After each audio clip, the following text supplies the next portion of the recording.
आकाशी चंद्र चांदण्या तोडून मी का आणल्या, मनाचा पाळणा करू बांधून घे जरा झुला,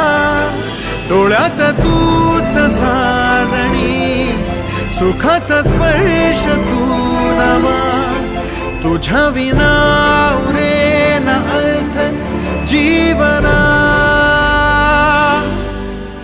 उजळे तुझ्या हसूने कणकण, अन चंद्र हे हातीचे